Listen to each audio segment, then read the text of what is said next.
Standar cara distribusi obat yang baik telah diperbarui di tahun 2025. Ada beberapa hal baru yang penting untuk diketahui agar penerapannya di lapangan tetap sesuai dengan ketentuan.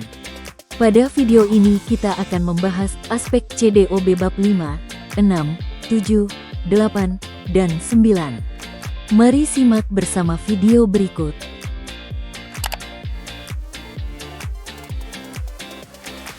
Pada bab operasional, CDOB 2025 lebih memperjelas mengenai kualifikasi pemasok.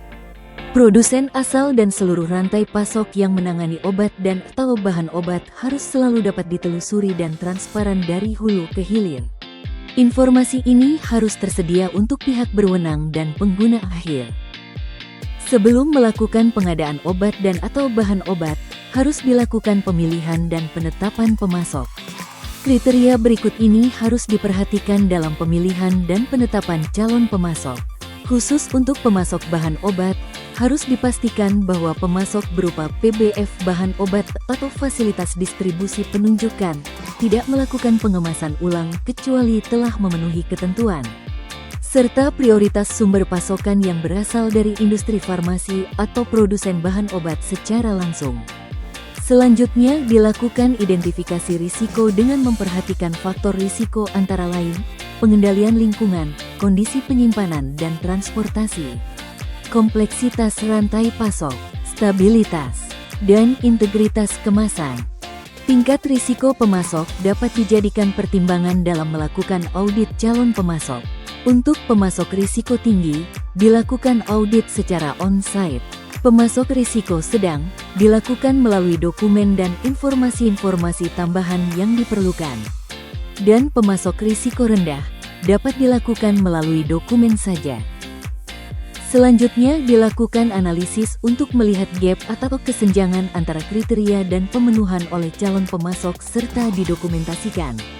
Berdasarkan informasi yang diperoleh, dapat dilakukan pemilihan dan penetapan pemasok. Terhadap pemasok terpilih, harus dilakukan pemantauan risiko secara berkala dengan memperhatikan analisis tren kualitas mutu, sistem mutu, struktur organisasi prosedur dan proses serta audit ulang. Seluruh proses pemilihan dan penetapan pemasok atau mitra PSE/PPMSE harus dievaluasi dan disetujui penanggung jawab sesuai peraturan perundang-undangan. Fasilitas distribusi harus memastikan obat dan atau bahan obat hanya disalurkan ke pihak yang berwenang.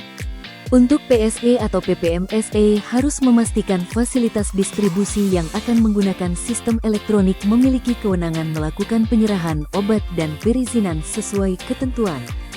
Fasilitas distribusi obat dan atau bahan obat serta PSE/PPMSE harus melakukan kualifikasi pelanggan dengan mempertimbangkan kriteria, aspek sarana, aspek produk dan aspek operasional.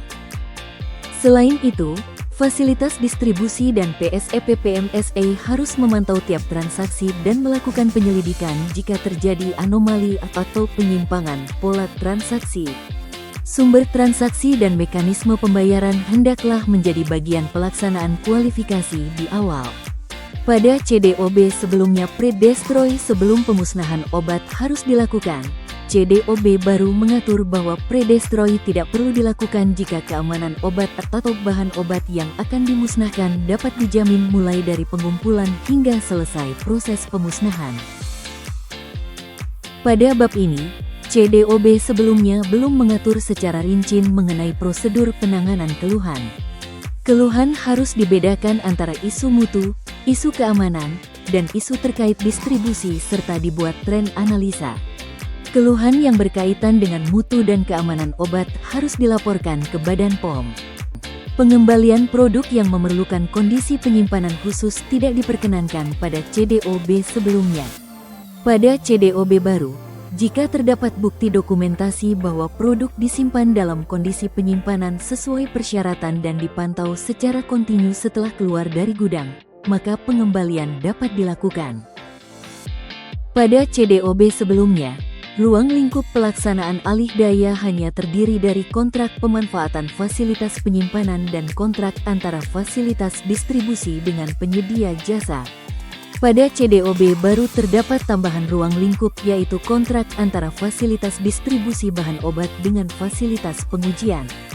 Alih daya pengujian bahan obat hanya dapat dilakukan kepada laboratorium yang memperoleh akreditasi sesuai dengan ruang lingkup pengujian. Pada CDOB baru, kegiatan subkontrak diperbolehkan dalam kondisi tertentu sesuai persetujuan dengan pemberi kontrak. Pada bab inspeksi diri, terdapat penegasan terkait program inspeksi diri harus dilaksanakan dalam jangka waktu yang ditetapkan secara periodik sesuai dengan jadwal tahunan. Inspeksi diri harus dilakukan secara menyeluruh pada seluruh bagian fasilitas distribusi dan PSEP/PMSE, tidak hanya dilakukan pada bagian tertentu saja.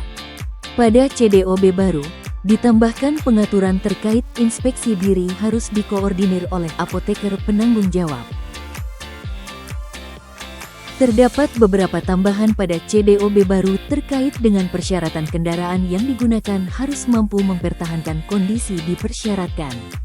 CDOB baru juga mengatur agar dilakukan penilaian risiko rute pengiriman untuk meminimalisir risiko terjadinya penurunan mutu atau pencurian. Itulah beberapa poin perubahan dalam standar CDOB 2025 bab 5, 6, 7, 8, dan 9. Semoga sahabat Odi semakin paham perubahan standar CDOB dan dapat mengimplementasikan dalam operasional fasilitas distribusi.